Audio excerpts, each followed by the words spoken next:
Welcome to Middle School Digital Shorts. I'm Chris, and we're in the middle of a series called Moods.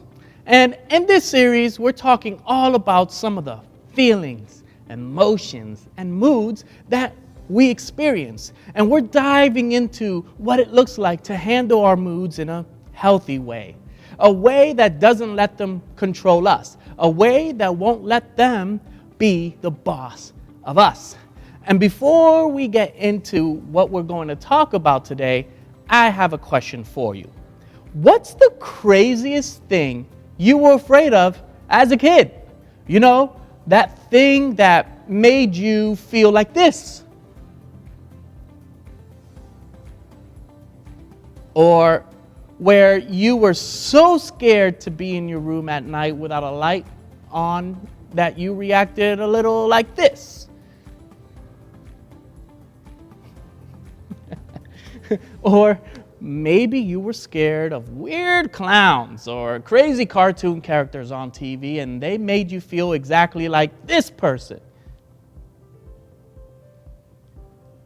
I would probably react the same way. Or maybe you were scared of getting shots at the doctor and just the thought of going made you feel like this.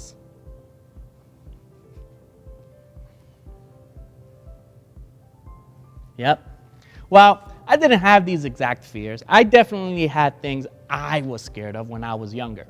You see, when I was young, I had a fear of being alone. I mean, I was the only child for about 6 years of my life. But in those 6 years, my parents were going through a phase where they couldn't find any babysitting for me. And so, on their date nights, I would tag along. The problem is that they always went to go watch scary movies. Yeah, scary movies. So as a young kid, there was one thing that was very evident to me. You get caught when you're alone. So that knowledge, coupled with my wild imagination, it just messed me up as a kid. I mean, I didn't want to be alone, like ever. Okay, so maybe that was a little bit of a stretch. We all were probably scared of things as kids that, as we've grown up over the years, we know aren't that scary. But now that we're a little bit older, I think we all probably have new things, bigger things, more serious things that we might be afraid of. And that's what we're going to talk about today. The feeling behind the stuff that we're afraid of. Fear. Because the truth is, we all know what it's like to feel fear. We all know what it's like to be afraid of something. Some of our fears are really common. The things like talking in public, or snakes, or spiders. I bet quite a few of us here today have at least one of those fears, but some of us may have some really unique and uncommon fears. Regardless of what we're scared of, we all have something in common. We all experience fear at some point in our lives. For some of you, fear is a really big deal. The stuff you're afraid of, well, you think about it a lot. It may be the only thing that you think about. But for others of you, fear isn't really something that you think about very often. Sure, you might be worried about things in your life, but the minute fear creeps in, you push it aside. But no matter how you manage fear, what's interesting is that our imagination seems to play a big part in experiencing fear. The stuff we're usually the most afraid of is the stuff that we imagine might happen to us. The stuff we imagine will be said about us. The stuff we can't control or don't see coming or don't know how to handle if it does come. The stuff we can only imagine. And when we let our fear take over our minds and motivate our thoughts, it leads our imagination down a path of endless what ifs. Like, what if I never have the friends that I want? What if my parents get divorced? What if I never get taller? What if my sister doesn't get any better? What if I fail my class? What if we have to move as a family? What if I get in trouble? Or what if my dad loses his job? What if God isn't actually real? You see what I mean? Fear takes us down a path of endless worry. It gets our imagination going about the things that could be or might be or we hope will never be. It takes over our thinking. And when we're faced with our fears, most of us usually have one of three responses. We fight. When we're faced with fear, some of us fight against it. We act on it. We try to control the things that we control to keep the things we fear from actually happening. Maybe you yell at your dad to take care of himself because you're afraid that he'll get sick. Or you try to force your sibling to avoid going to that party because you're worried that something might happen if they go. Or you study way more than you need to for that test because you're afraid that you'll fail if you don't. You focus on what you can control. You fight back against fear by trying to take control. And you don't give up until you feel like you've fixed it, stopped it, or done what you can to keep what you fear from coming true. 2, you flight.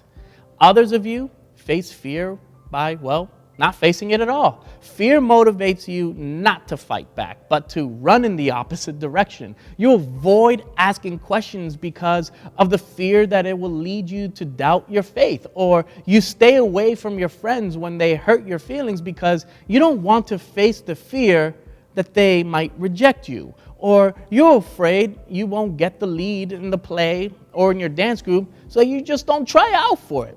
So for you, fear sends you running away from things and avoiding the things that you're worried about or afraid of altogether. And the last is you kind of just freeze. For some of you, fear simply freezes you in your tracks. It paralyzes you. You get stuck. And when you're faced with fear that something bad will happen or you'll be disappointed or things won't turn out the way that you'd hope, you can't get past it. You can't do anything but hide out. Pull the covers back over your heads and stay there until the fear hopefully passes. And here's the thing. Fear is natural. It's real. We all experience it no matter what age we are. And I'm not here to tell you that you should never be afraid of anything because honestly, there's a lot of stuff to be afraid of. And fear can be helpful sometimes because it helps us avoid or be cautious around the things that could hurt us. The issue is when fear takes over, when it becomes the boss of our actions, thoughts, and life. That's when we need to figure out a new way to face it. One of the best things about the Bible is that it gives us an example of real people who have real experiences and real feelings just like ours. And today, we're going to look at an experience some of Jesus' closest followers had that I think can teach us a lot about what we can do in the face of fear. While on earth, Jesus spent most of his time with a group of 12 people. They were his disciples, his closest followers at the time. And because they spent so much time with Jesus, they saw him do some pretty amazing things. Heal sick people, forgive sins, do miracles. So you'd think Jesus' closest friends would have had nothing to fear, right? After all, they were hanging out with the guy who could literally do anything. What could they have possibly been afraid of with Jesus on their side? Well, take a look at what a guy named Matthew, one of Jesus' closest friends and followers, wrote down about the life and ministry of Jesus. Then he got into the boat and his disciples followed him. Suddenly, a furious storm came up on the lake so that the waves swept over the boat. But Jesus was sleeping. The disciples went and woke him, saying, "Lord, save us! We're going to drown." Okay. So the disciples were traveling in this boat with Jesus when all of a sudden a huge storm rolled in. The waves were so high that they were literally sweeping over the boat. And what was Jesus doing? He was taking a nap. I don't know if that's what he sounds like, but as the storm was getting bigger and scarier, the disciples did what I would have done. They freaked out. They got scared because in the face of this storm, they thought they had something to fear. So they woke up Jesus, probably thinking, hello, we're about to drown and you're chilling like it's your job. Wake up and help us." He replied, "You of little faith, why are you so afraid?"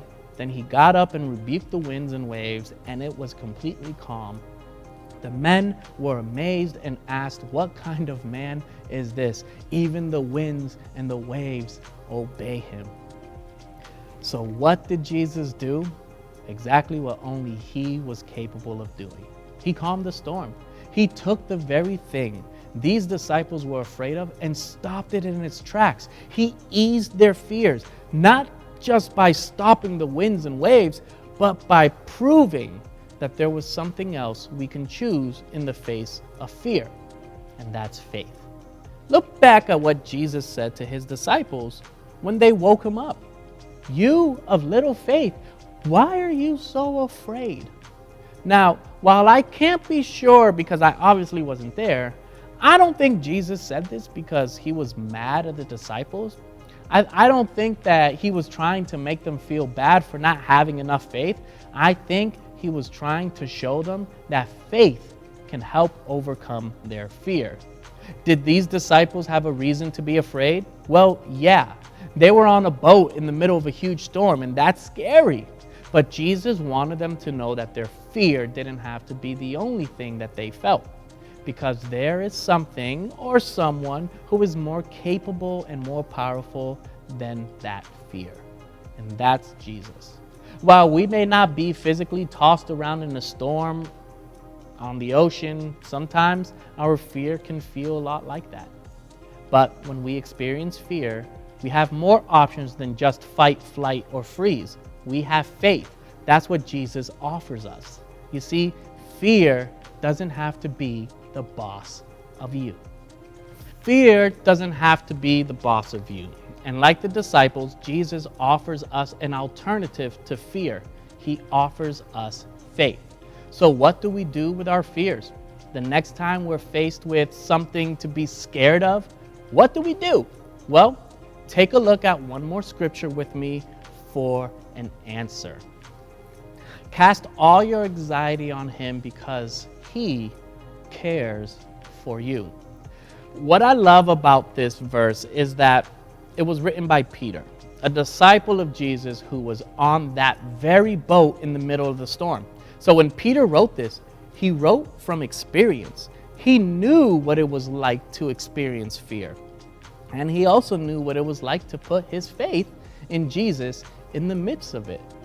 When Peter said cast, he meant throw, hurl, or heave.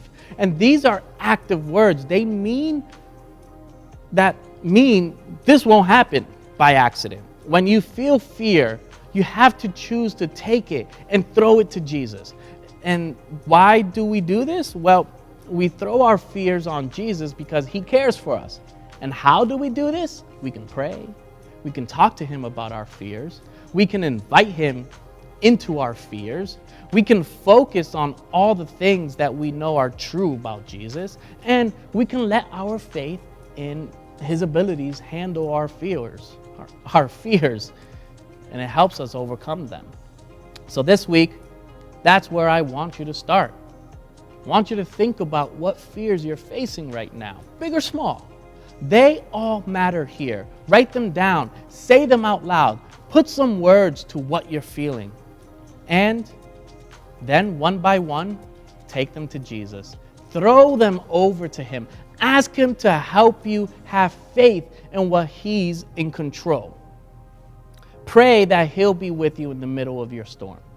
Give your fears to him and ask him to walk you through them. And remember, fear doesn't have to be the boss of you. Maybe you need a little help talking about or even identifying what it is that you're afraid of. Maybe you need someone to encourage you to trust Jesus in the midst of your fear. Well, the good news is that's exactly what your parents or someone that you look up to are here for. They're here to help you walk through the circumstances or situations that might be causing you to fear. And they're here to remind you that even if your circumstances don't change, you can walk through them with confidence and faith in Jesus, who is in control of it all. So as you head into the week ahead, I want you to think about this question. How do I usually respond to fear? That's all, folks. I hope you have a great week, and I look forward to seeing you next time.